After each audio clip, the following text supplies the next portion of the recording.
Hello, everybody, and welcome. It's another episode of Let's Talk Broncos. I'm just sitting here with Zach. What? What? The inflection on the Broncos this time had a little extra stank to it. It had some funk. I just listened to the Kendrick Lamar diss again. It has me going right now, man. I'm ready.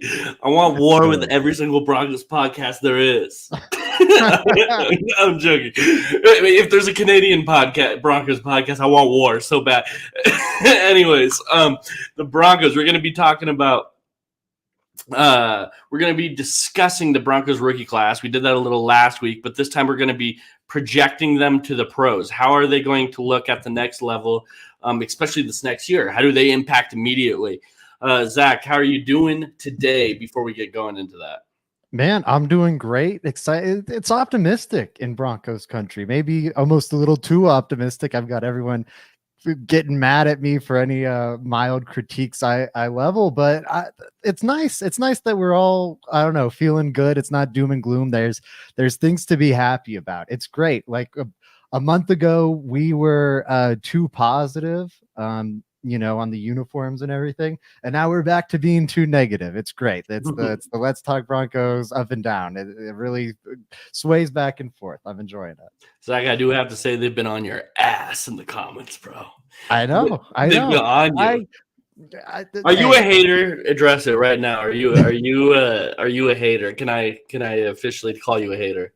I would. And you just muted somehow, but anyways. On our last show, the Bo Nix conservatism stuff, I don't know. There's some data that points to it. He threw behind and some of it's definitely offense, but he threw deep less than anyone in this class. He threw 0 to 9 yards more than anyone in this class. Lowest depth of target, lowest big time throw rate, which is going to factor in tight windows you're throwing the ball into and whatnot. Here's the question: are you the hater or no? Are you a hater? I think we should look at the comprehensive picture. So no. You're a hater. Okay, cool. Let's get straight into the Bo Nix then. Let's get straight into the Bo Nix. What should expectations be for year one, Zach? Should we be expecting big things from Bo Nix?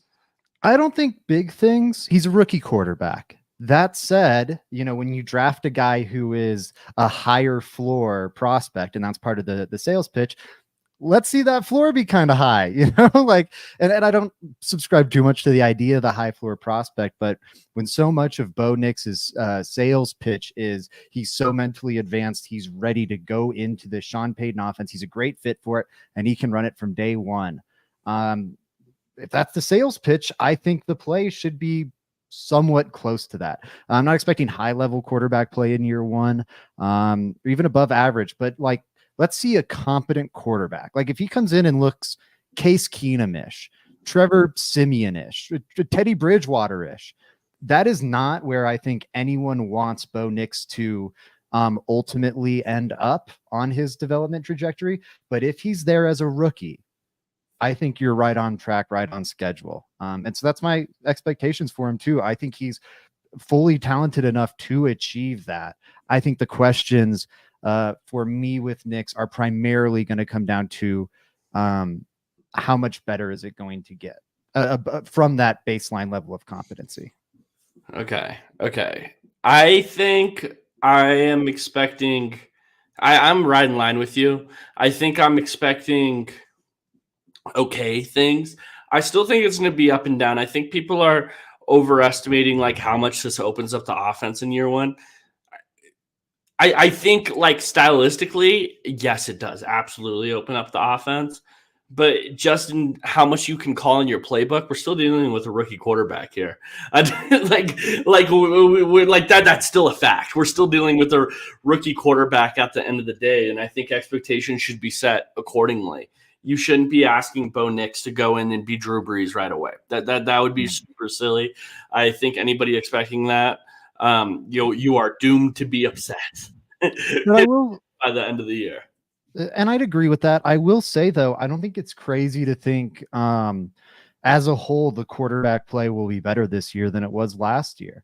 I don't think you're going to have nearly as many magic moments the touchdown against the Bills that next gen stats gave a 1% chance of going down. I don't think you're going to be having those moments, especially year one with Bo Nix. But I do think, like, I think Russell Wilson was very damaging to the offense's operation last year. Just in terms of making it a lot easier to defend the run, because of how predictable the passing game is, and then making it a lot easier to defend the pass because you're making the passing game incredibly predictable. You could only attack certain areas of the field. You could only do certain things on early downs and on late downs. And I think as a result, you saw defenses, and it really reared its head those final like 2-3 games of the Russell Wilson experience. Absolutely shut it down. A team that just picked 3rd overall made Russell Wilson look like a non-functional NFL quarterback, right? Like the New England Patriots absolutely bludgeoned that man and made him look incompetent. And that was kind of the story of the last month and a half of the season. I don't think that's going to be the case with Bo Nix. I think he has more answers to the test already than Russell Wilson had last year.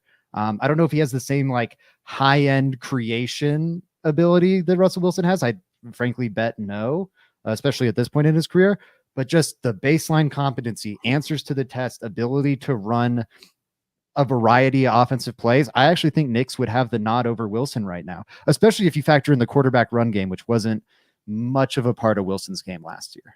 So I don't think we saw high end.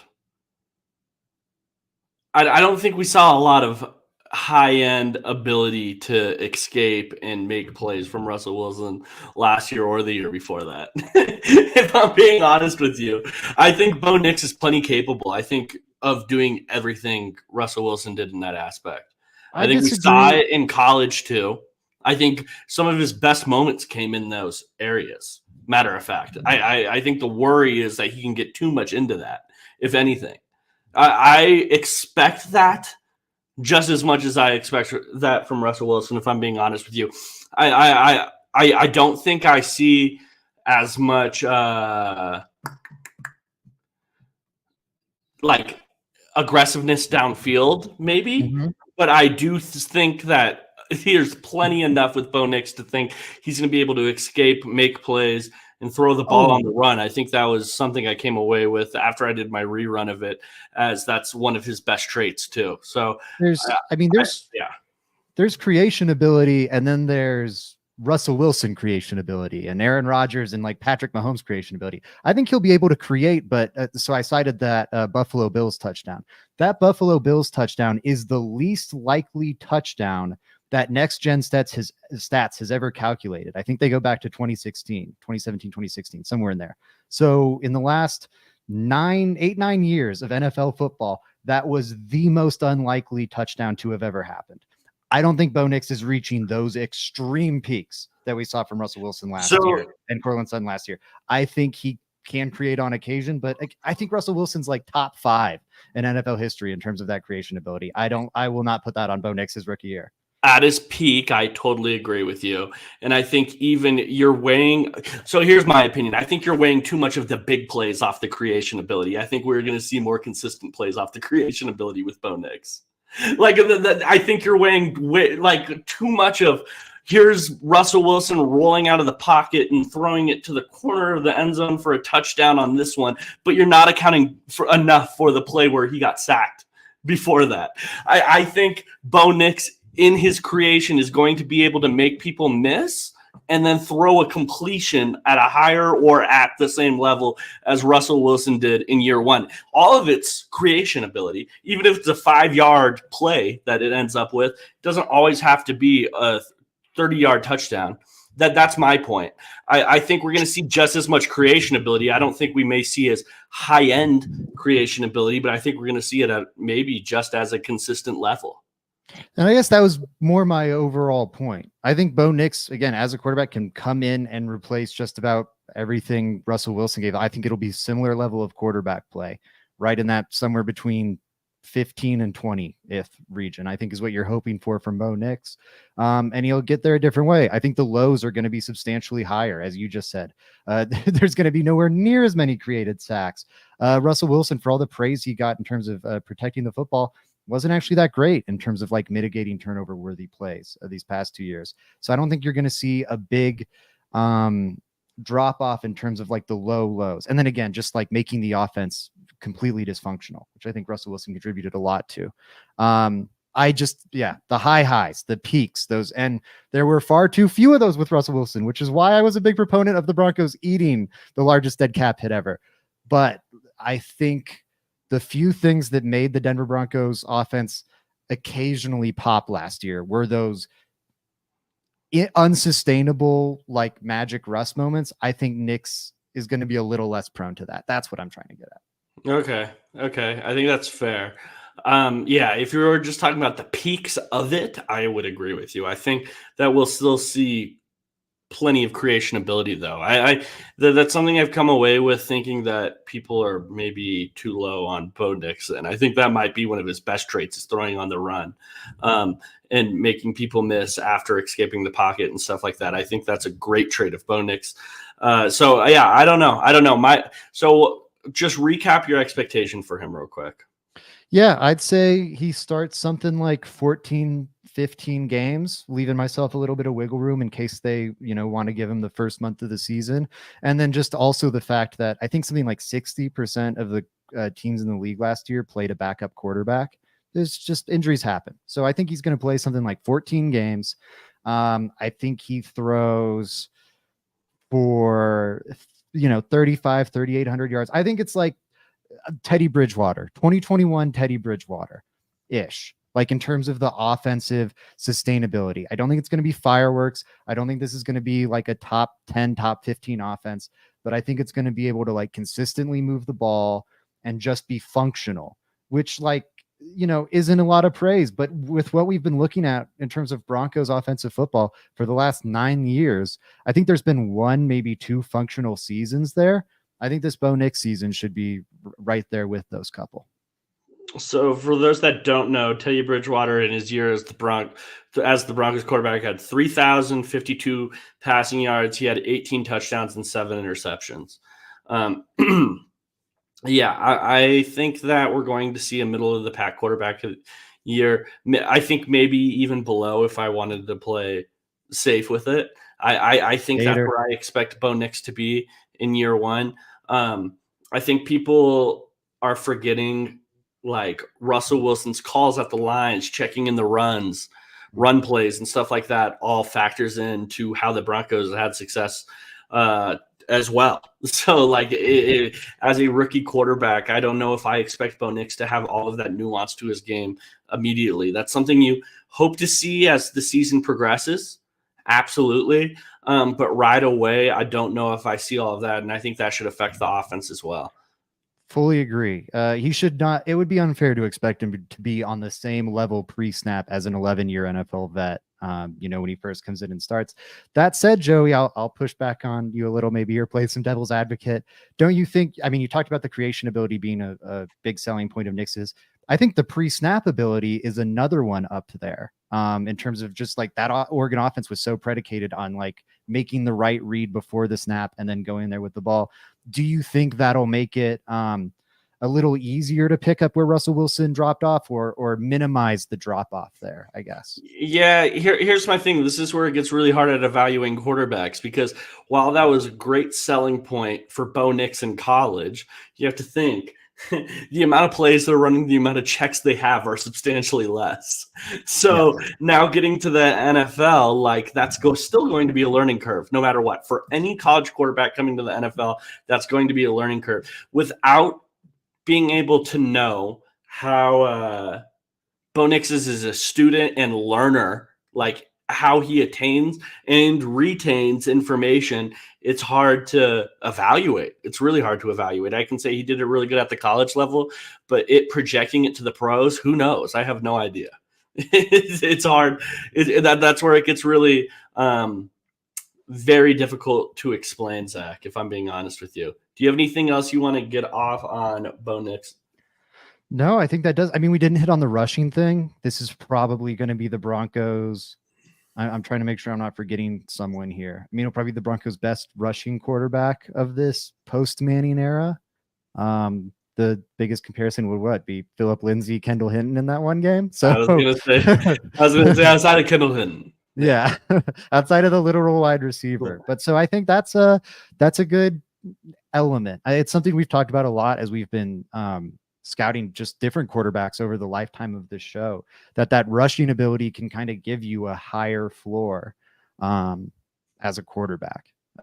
Just as you enter the league, it gives you an easy answer to the test that can just keep things afloat. I think Bo Nix is that helps buoy the floor. But we can get on to Noah Ellis here, or Jonah Ellis. Jonah Ellis, yes. This was a third-round pick. The Broncos didn't have a second-round pick this year. What are your expectations for him? The edge rusher out of Utah had a super productive year last year. I think it was like 12 sacks in 10 games or something close to that last year for the Utes. What are your expectations for him, Zach? It's tough because he's also now got to deal with John Franklin Myers coming in. And that's something that I think if you compare him to a Nick Benito or a Baron Browning or whatever, those guys didn't have to deal with as like obstacles to them reaching their success. I don't think he'll start much, if at all. I would say he's probably not the starting edge. I think he's going to be a rotational piece, but at edge, you're going to rotate so much. I think that's fine. I would say something like 6.5 sacks from him. And then maybe like a batted ball or a forced fumble or something. Cause I do think he has like a nose for the football and a nose for the splash plays. But yeah, I'd say something like 6.5. That's a lot of sacks for a rookie. It is. That's not right. Maybe it's too season. high. I'm trying to think because I'm looking at Benito this year. Benito had 8. And I think Ellis is coming in like pretty dang polished as a pass rusher. I think he's going to be productive. I don't know if he gets quite the amount of playing time that Benito had this last year. He's going to have more competition for it. Maybe 6, maybe 6.5 was too high, but somewhere in there, 6 to 6.5, and 10, 11 tackles for loss. I would say is realistic-ish expectations for Jonah Ellis. Okay, I'm taking lower. I think if Jonah Ellis comes in and he has 6.5 sacks in year 1, what are we expecting for year 2 from our third-round pick? I hear you. I think I like him better than Benito, and Benito was a second-round pick. I mean, Benito had a pretty good year though, Zach. I agree, and he had 8 or whatever, and I'm shedding some off that.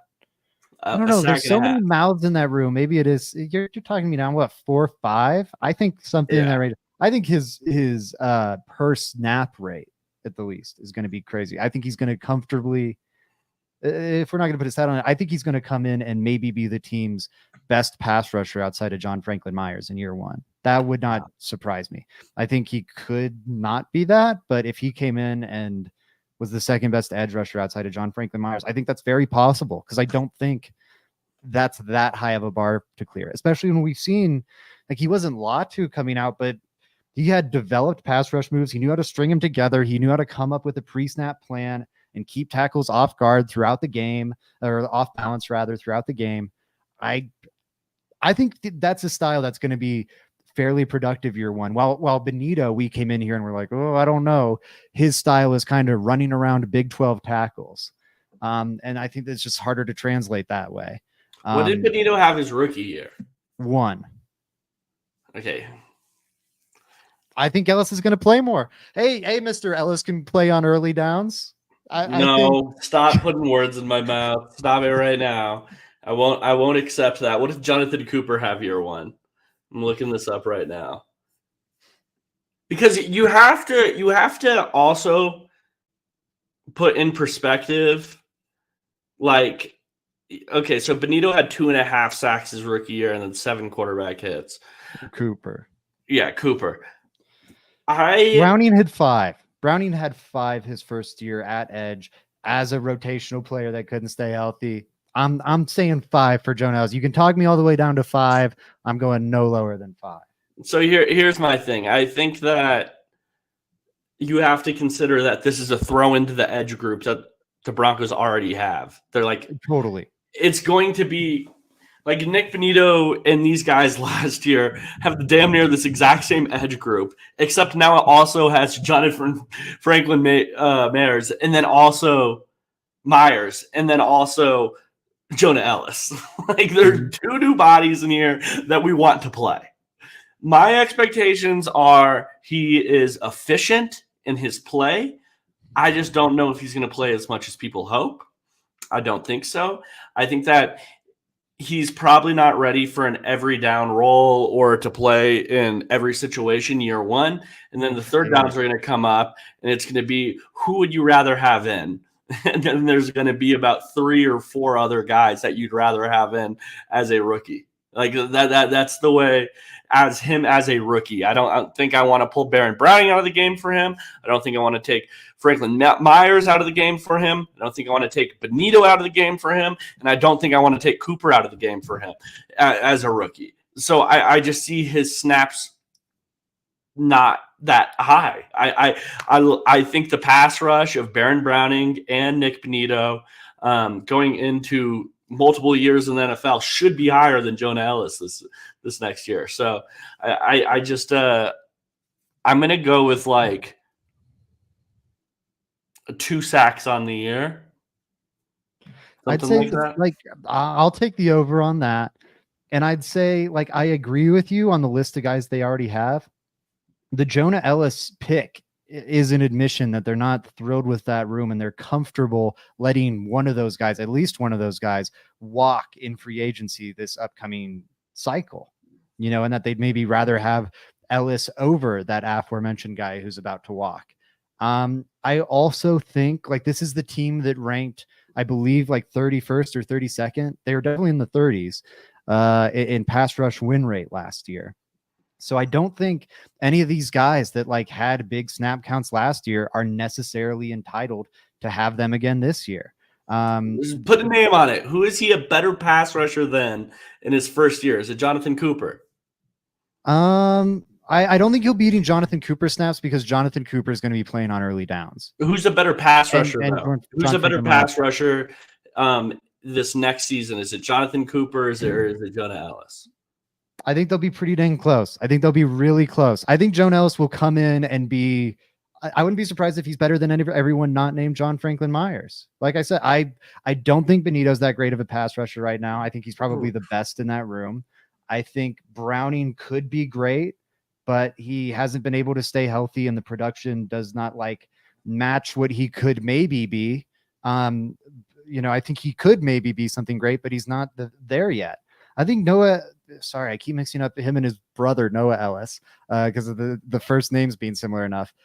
Jonah Ellis, I think is going to come in and be like I don't know how, no, but he's a good athlete. So I wouldn't even say that. I think he's coming in as a pretty high floor prospect. Apparently the medicals are concerning with him. So that's probably the low floor element of it. But I don't know, the player himself, I worry a bit about him holding up in the run game, and maybe that limits how many snaps he can get. But I maybe I'm just lower on the Broncos edge rushers than you are. But I think he could come in and pretty comfortably be the second best guy in the room. I wouldn't bet on it. I'd bet I would bet Benito and Browning are better. That's what I want. I'm trying to figure out, what do you think? Is he a better pass rusher than these guys? Not maybe. Is he? I'd say he's just as good as them. Okay. That's what I think. I think he's right in the same tier. If you would want to put him like a little behind a Cooper, a Benito, a Browning, yeah, I mean, that sounds about right to me. If you wanted to put him a little ahead of them, that wouldn't surprise me either. I think this pass rushing group is very mediocre. Again, 31st or 32nd in like pass rush win rate last year. They were unable to create pressure without blitzing and sending the house 7-8 guys. I don't think this edge rushing group is that great. I don't think they're good at creating pressure. I think Jonah Ellis can come in and be solid at creating pressure year one. I think you're too low on Nick Benito in particular, especially just his pass rush. Of the room. I think as a pass rush, Jonah Ellis can't, as a rookie, shouldn't be able to hold a candle to Nick Benito going into year 3, where we just saw him take a massive leap into year 2. If we're just looking at a trajectory, Nick Benito, like if I'm projecting Jonah Ellis being the NFL, I have to project Nick Benito going into year 3. And part of that is him taking a step. I'm not saying Jonah Ellis to what Nick Benito was last year. I'm saying who do we think is better next year? And I think Nick Benito should be a much better pass rusher than Jonah Ellis going to his third year. That's a fair point. I'd agree. My one pushback would be I think it's easy to, everyone's guilty of this, but I think it's easy to assume that development is going to be linear. And Benito made such a crazy jump from year 1 to year 2. I wouldn't feel comfortable projecting that into year 3. Nonetheless, I think your point's good. Like, he's very coachable. He's developed well. You've backed me off my point. I'll slot him in behind Benito, but I still feel like he could. I don't know. Browning had 4.5 sacks last year. I don't know. I think he can. But he's the most talented of the group, if I'm being honest. He is, and he hasn't put it together yet still. Because of injuries. And those aren't going to go away. They didn't turn injuries off in Madden. Anyway, okay. Troy Franklin, round 4, pick 102, wide receiver from Oregon. They're putting him next to Bo Nix. They were he was his leading receiver last year. What should expectations for Troy Franklin look like next year, Zach? I'm thrilled because I know the comments are going to be so angry at you, especially after this Troy Franklin one. I think he's going to be a rotational piece in the offense. I don't think he's going to be one of the, we were debating about this at our group chat today. I don't think he's going to be one of the 3 main receivers in like an 11 personnel look. I think your quote unquote starting receivers will be Josh Reynolds, Cortland Sutton, and Marvin Mims. That's what I'm forgetting. But I think Troy Franklin will still see a good amount of playing time this year. I think he'll see a amount of playing time similar to what Marvin Mims saw his rookie year. Probably a little lesser because the room isn't quite that wide open. And I think Mims was a little further ahead of in his development than Franklin is right now. But I think that like occasional vertical burner they bring in to do some elements of the offense, but not everything, is probably his most realistic projection. Though I'd also say I don't think he's going to just be asked to run straight vertical lines. I think it's going to be a little more varied than that. I think although that is his best aspect of his game. And I do have some concerns about how is he going to function with the physicality of the NFL. I do think when you look at how much in his Oregon tape he won on quick routes over the middle, and that being a comfort point between him and Bo Nix, I think you're going to see some of that as well. Although primarily he's going to be a rotational burner. My thing with him is those quick routes over the middle you're talking about is pretty much just a bunch of mesh concepts spammed over and over again. And if that's what we're going to say, you're going to have to tell me which wide receiver on the Broncos is worse at that than him. Like that's my whole thing. Like, okay, I'm a lower on this pick than I think other people are. Just automatically. I think that if you dumb down wide receiver to its simplest form, and by the way, I haven't been very good at wide receivers in the past, so take all of this with a grain of salt coming from my mouth. But you have to be able to get open and catch the ball, and which one of those do I think Troy Franklin is really good in? I have worries about him as a route runner. He didn't run many routes in college, and then also the routes that he ran, kind of not the most fluid athlete in the world. He's a straight line speed guy. I don't think I'm asking him to cut in and out of breaks a ton and be that type of person. And then beyond that, okay, now I'm asking you to catch the ball because you're a wide receiver. Are you very fantastic at that? Like, honestly, not that much. Like, it's a big projection here for Troy Franklin. I think there's so many red flags. And it's not to say that he wasn't worth a 4th-round pick, but I think saying that he's going to be productive in year 1, he's much more of a project than people are projecting, in my opinion. He's a height, weight, speed guy that I hope I can turn into an NFL player. He's not an NFL player right out the gate, in my opinion. That's just how I view Troy Franklin. I know the consensus big board and media people had him going higher than what he did. To me, the NFL just said, no, we also see what you're seeing, Joey, here, and that's why he fell to the 4th round. Plenty of wide receivers in this draft, plenty of them taken over Troy Franklin. I just think that this is a more of a long-term pick than a first-year pick. I don't see him being much of a productive player in year 1 at all. And I'd agree. I mean, except for the last bit, but in terms of it being a pick for the future and not a pick for the now, I would fully agree with Jonah Ellis on that point in terms of what you're saying. And I'd agree. I think Troy Franklin is definitely more of a pick for the future. He is fairly raw. Um, but I don't know. I think you can be not a great route runner and you can still win on like slants and mesh concepts and some of those easier, like a drag route or whatever. I don't think those are um, that difficult of routes to run with these guys coming out of school. I remember DK Metcalf coming out of Ole Miss, who had, and I mean, very different from Troy Franklin in some ways, similar in others. One way that I'd say he was similar was he had horrific agility testing, and Troy Franklin didn't want to do any agility testing. And the reason it's the same thing. He thought he was going to do bad like DK because he does struggle to turn out of his breaks and whatnot. He is a little stiffer in that regard. And so I think that's what I've said throughout here. I think his route running ceiling is fairly low as a result.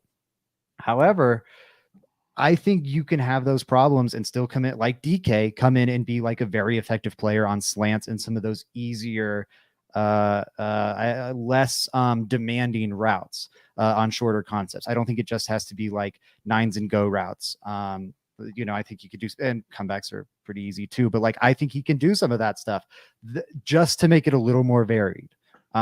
So it's not just coming in and like, okay, here's Troy Franklin. He's going to try and run by me vertically. I think that's going to primarily be his usage, but I don't know. I do think there's some stock and some value in the production, and he was wildly productive on, and it's Pac-12 defenses, but wildly productive on those in-breakers, on short to intermediate concepts. And I don't think that's fully going away. I agree. As he translates to the NFL, the vertical stuff is far more translatable. But there's enough of the short to intermediate stuff that I don't think it's going away. So here's the where I'm going to poke holes in this a little bit is that if he is going to be productive as a rookie, Marvin Mims next year should just be like 1,000-yard wide receiver. Because not only is he the better deep threat, he's the better route runner. He has the better hands. He has everything better. So if Troy Franklin is getting snaps in year one, we have to then say Marvin Mims should be like the dude. And then disagree. Jalen Virgil got snaps last year, and I could have said, well, if Jalen Virgil's going to be getting snaps, then I mean, this Marvin Mims cat better be tearing it up. The Broncos aren't that great at wide receiver. I think they are in a place at wide receiver where a flawed rookie can get some snaps and some playing time and some look, especially given the quarterback they just drafted. So how many yards do you think he has? Because I like, give me your prediction here. What did Marvin Mims have last year? I think it was like 500 something. Yeah, I'd say less than that. He had 377. Yeah, maybe a little under there. I'd say like 300 to 350. I'd put the range on. What did Brandon Johnson have last year? That's where I'm Johnson. Oh, I just did something with our StreamYard. I created a marker. That might be helpful for us creating clips in the future. I don't know how I did it, but you created a marker. Keep that in mind. Brandon Johnson had 284 yards. I think I'd say between those two. I'd say, but throw in between Brandon Johnson. I'm going like 250. I'm going 250. Right. 250 about for him. I just can't figure out the scenario where I have him running a route that I don't want another wide receiver running. Because you rotate your wide receivers. It's not like there's not a situation where there's not going to. My whole point is that there's not a situation where there's going to be Brandon Johnson over somebody, in my opinion, or not Brandon Johnson, Troy Franklin. Like I think no matter what, I'm going to have somebody that I'd rather go in there as a rookie from what I saw in his film. And I would rather have, especially on these in-breaker routes, too. This is the NFL. These routes are not open. Like, you're going to have to go out there and catch. It's cool you're fast, and it's cool you're going to be able to run across the field really, really, really fast. But I'd rather have the guy that catches the football and can catch through contact, can sit down in routes, has spatial awareness and zone. There's barely a situation other than when Marvin Mims isn't in the game and I need someone to run straight down the field, that's going to be his route for me year one. Yeah, I mean that again, I agree. That's his primary role. I guess I disagree on like how much of his role that will be. I think that's maybe like 80%, 70% of his role. But yeah, I mean, that's the easy way to snaps. Marvin Mims is not going to be playing 1,100 snaps this year. Just no fucking way. And those snaps he's not on the field for 400, 500. The percentage of those that are in 11 personnel, I bet Troy Franklin's playing. Fair enough. Let's move on here. Zach Seegers, Chris Abrams-Drains, round 5. Do you think he makes the team? One, and then secondly, do you think he sees playing time? I think he absolutely makes the team because the Denver Broncos need cornerbacks, and I think push comes to shove. Like it's different if he shows up to camp and it's like, well, we missed that one. That guy does not have it. But I think as long as he's solid, looks like a 5th-round pick, why would you want Levi Wallace over him? Why? Like, even if we're going to say, and I think it's debatable because of how bad Levi Wallace was last season with the Steelers, but even if we're going to say, well, he's so much better than Chris Abrams-Drain right now, why does that matter? You've got Chris Abrams-Drain on a 4-year deal. You're not really trying to win in 2024. And you've got Levi Wallace on a 1-year deal just for 2024, and he's steeply declining. Like, I just think from where the Broncos are team building, it's one thing if you are the Kansas City Chiefs. Okay, maybe you want the veteran there. Maybe he can help you in the playoffs, whatever. Given where the Broncos are, it's so hard for me to imagine like all these guys at cornerback making it above him, like Levi Wallace and Tremon Smith, both guys that they could cut, save some money on. Even though I'd rather have Tremon Smith, I don't know. I don't see how you cut KAD personally, unless you must be so confident in Riley Moss or Damari Mathis to make that move. And that's such a far cry from where they are right now. If I had to bet, I'd say he doesn't start. He is a rookie 5th-round corner. Riley Moss was a 3rd-round corner. They spent 2 3rd-round picks on him. He's been on this defense for another year. Had a year to adjust to NFL speed. If I had to bet money, I'd say Riley Moss is the most likely starter. I'd say KAD is maybe second. But I'm very optimistic for what he could be maybe like a year from now. Fair enough. Yeah, I don't see him starting this next year. I don't think he'll be cut. Who they release to keep him will be interesting. How many corners do they usually keep on an NFL roster, Zach? Do you know? Damn it, 5 to 6. 5 to 6? So okay, so we know PS2. PS2, Jake. We know yes, McMillan. We know Riley Moss will stay. I think I don't think we do. Damn. I think he's as safe as anybody after that. I don't think anybody has a safer shot than Riley Moss at all. I'd agree there. But if he comes out and let's say Damari Mathis looks better and KAD looks better and I think he's the most safe of the remaining group. I agree. But he has given them so little up until now that I don't know. I think they would cut him if it came to it.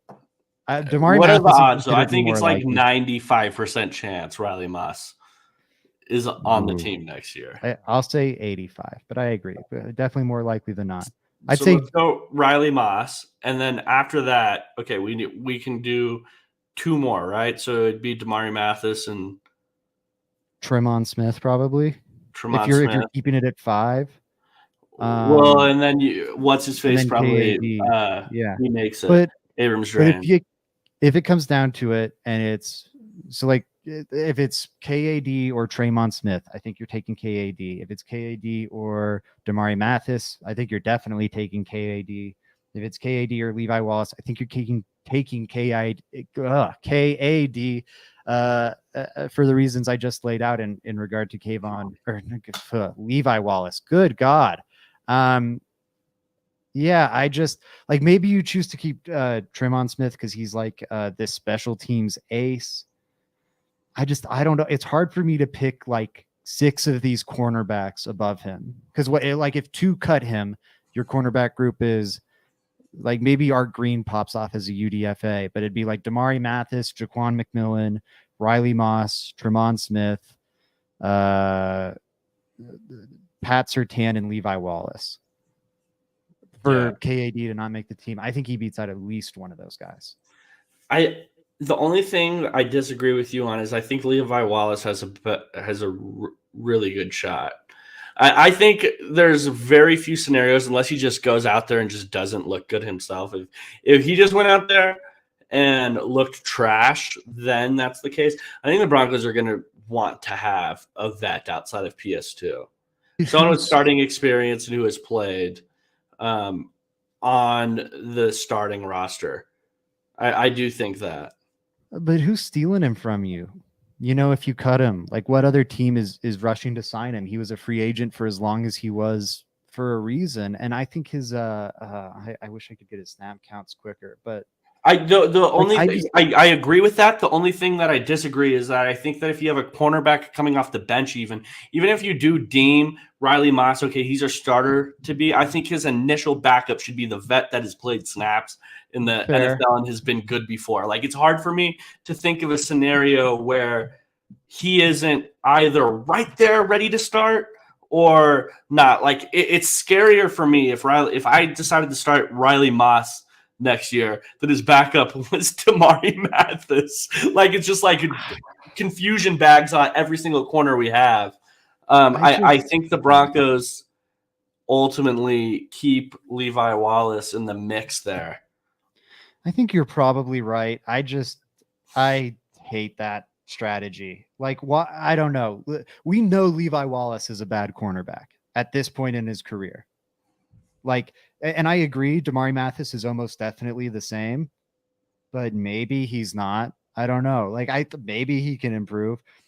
Levi Wallace has fallen so far these past 2 years that, well, I agree. Like, they need a veteran. He's the only other veteran in the room. He probably makes it over. If I had to predict my 6, it'd be KAD for Damari Mathis. So what? KAD, Tremont Smith, Levi Wallace, PS2, Jaquan McMillan, Riley Moss. I think that'd be the 6 I'd predict.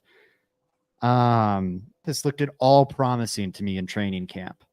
I would rather have the guy that I think is at all promising over Levi Wallace. And I agree, like, you're going to be in a worse spot if Riley Moss or whoever goes down and you have to turn to your backup and you don't have that veteran guy. I would just rather deal with those growing pains. And yeah, maybe you lose some games and get a better pick as a result. Or maybe you find out the guy you invested a pick in at cornerback isn't it, and you need a different solution. Or maybe you develop that random backup you grabbed off the bench into something. But I think any of those outcomes is more appealing than like, okay, we got Levi Wallace in here and he's a shitty Band-Aid. That's my 2 cents. Yeah, I agree with you in what I would do. I would do it similarly. My only doubt is what the Broncos would do, because I saw them literally not do that last year. Yep. So that's the only thing. But okay, Audric Estime, round 5, pick 147. What should expectations look like for him? Yeah, I mean, it's tough. It's tough. I think expectations should be he's making Javonte Williams and Samaje Perine's life incredibly uncomfortable.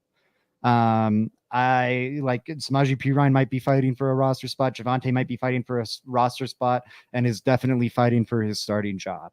I think, like, and it's crazy to take that dial up from what we were talking about with these last 3 Broncos picks in their rotational status, but like, Estime is one of the few backs in this class that you can project to be a workhorse guy.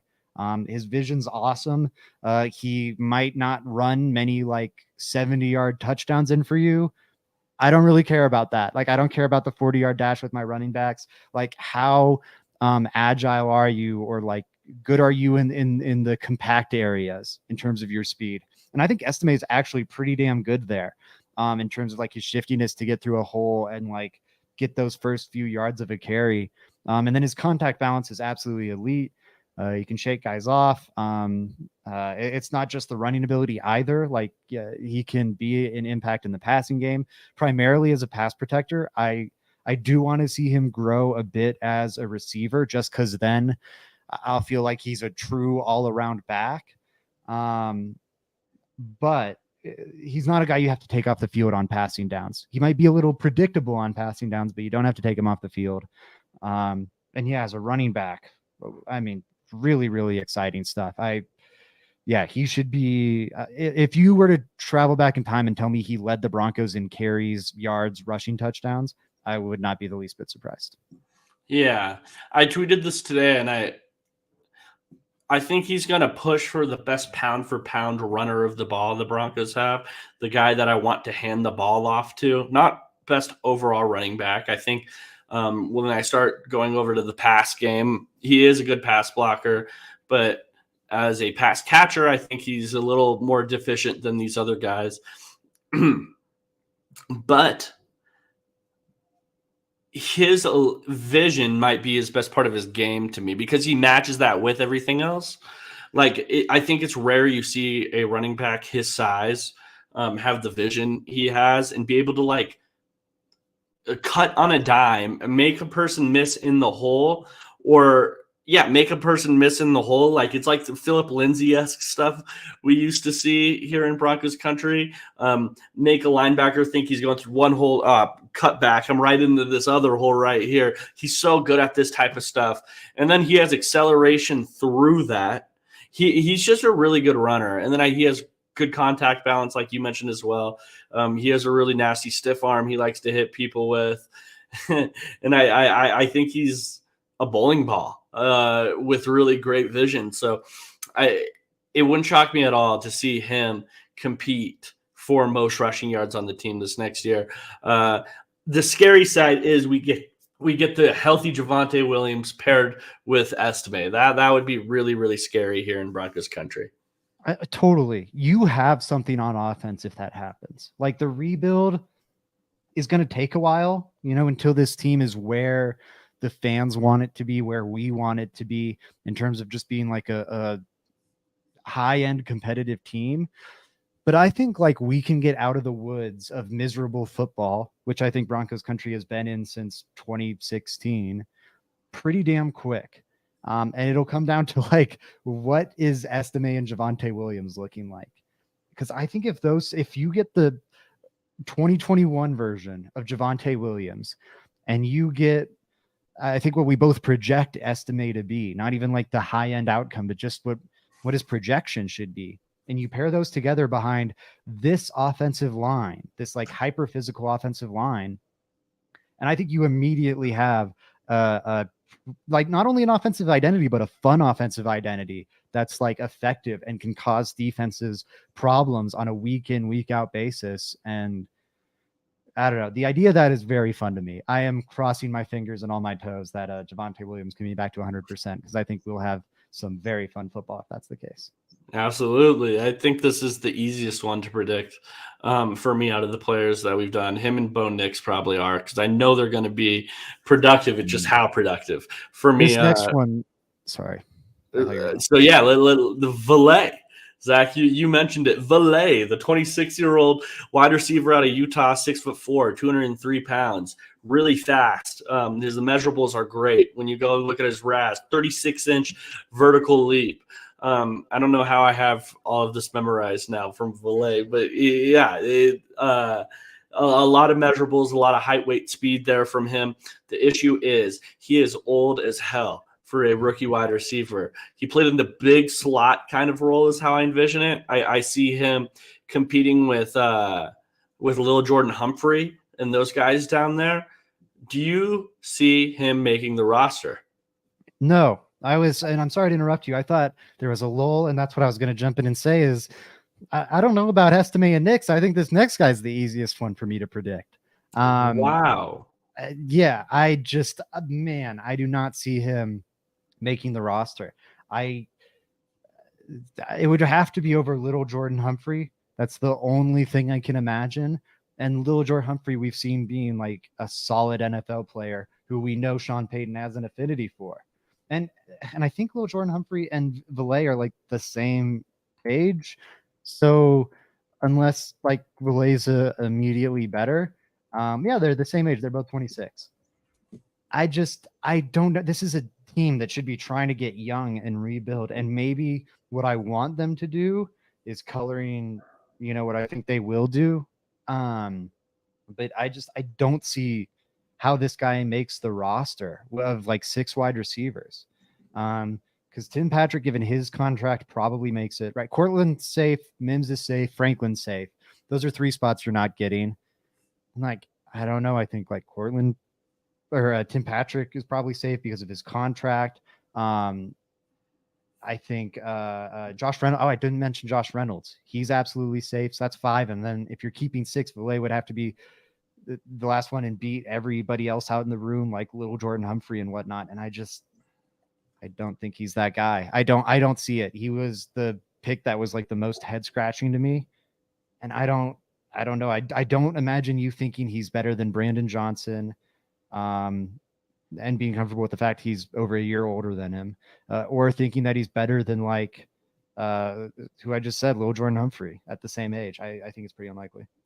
Okay, let me try to put a different perspective in your mind here, Zach. I know you're a big athletic testing guy. Let me read you off, and just to show you what a little more pop he could possibly add in the passing game. If he goes out there and shows he can be a run defender, a little more, Lil Jordan Humphrey, 4.75 40-yard dash, a vertical leap, 33 inches, broad. Like he has very unimpressive athletic stats. Matter of fact, it was a 3.08. So Valet here, I think he has a possibility if he can show to be a good run blocker. We're talking about a guy that's a little taller, a little slider, but jumps higher, runs faster, has a higher broad, it's a higher 20-yard split and 10-yard split than Lil Jordan Humphrey. I think there's a chance he adds more in the passing game, which ultimately could make it kind of even between those two guys there. I don't think the Broncos are stuck on Lil Jordan Humphrey. I don't think that. Damn it. I think you make a good point. I agree with you. Yeah, damn right, because you muted yourself. You You were gonna come back and say something, but then Zach Seeger's muted himself. We need to end this right there because he knew I was coming. Okay, next one and last pick, Nick Gargiulo. I still don't know how to pronounce his name. Say it. Gargiulo from South Carolina, Yale transfer. One of the bright spots of that South Carolina offensive line because it was terrible. What do you think this guy has a chance of making the roster? Do you think it's more than Valet? Yes, I think it's considerably more than Valet. He'll also have to compete a bit for that job. With like Calvin Throckmorton is going to be one piece. I'm trying to see who else he has to compete with. Sam Mustipher, Luke Wattenberg, Alex Forsythe, though I imagine he's just the starter at center. But I think he's going to beat them out. Like Sam Mustipher has been a pretty rough NFL player when we've seen him. I think he's a fine like stopgap option, but it's kind of like Levi Wallace we were just talking about. Like I think the Broncos signed Sam Mustipher so that, hey, if we end up not drafting a guy, we have a body in the room where we're okay and we're not forcing ourselves to draft a guy. They drafted a guy. So I think all of a sudden, maybe you don't need Sam Mustipher so much. Maybe you don't need Calvin Throckmorton or whatever the hell. That would be my case for Nick Gargiulo. I think they want some interior depth. They think he's plug and play interior depth, who has center guard experience, smart academic school. That's what they're doing here. He has not just center guard experience; he has tackle experience too, Zach. Oh, he did. I didn't know he played tackle at Yale. That's what he played at Yale. I haven't been watching the Yale tape for Gargiulo. Yeah, you're missing out. Anyways, that Ivy tape. Yeah, I think expectations for him should be to make the roster. If he does that, that's a W. That's all I'm hoping for from your 7th round picks. I think if Valet or Gargiulo makes the roster, it is a big W for the Broncos. Most 7th round pick guys, I don't think really make the roster. And if they do, they're not really big depth plate pieces at all. So yeah, I think just that he should make the roster. And if he does that, I'm going to be very happy, man. Yeah, I'm with you. Okay, well, guys, I'm glad, Zach, you got to get all of that out. Hate a little more. Get it out. Let Zach know in the comment section, please. You were more negative. You were more negative. No, only on Troy Franklin. That's the only one. And Ellis. No, I was just setting the standard at a lower expectation, so you can't yell at him when I think doesn't reach you're more negative across the board. I think you're the 7 sacks that you wanted him to have. Broncos 4th-round rookie come in and be Hassan Reddick right out the gate, or we're mad. No, we're not doing all that. We're not doing all that. You're setting it up. It looks nice now, but you're setting it up to where you hate in the future because they didn't reach these milestones. Anyways, shout out to everybody in the chat. Shout out to everyone who joined the podcast today. We love you guys very much. Check out letstalkbroncos.com. Articles up every single day. And until next time, guys, go Broncos. Nick Costantano.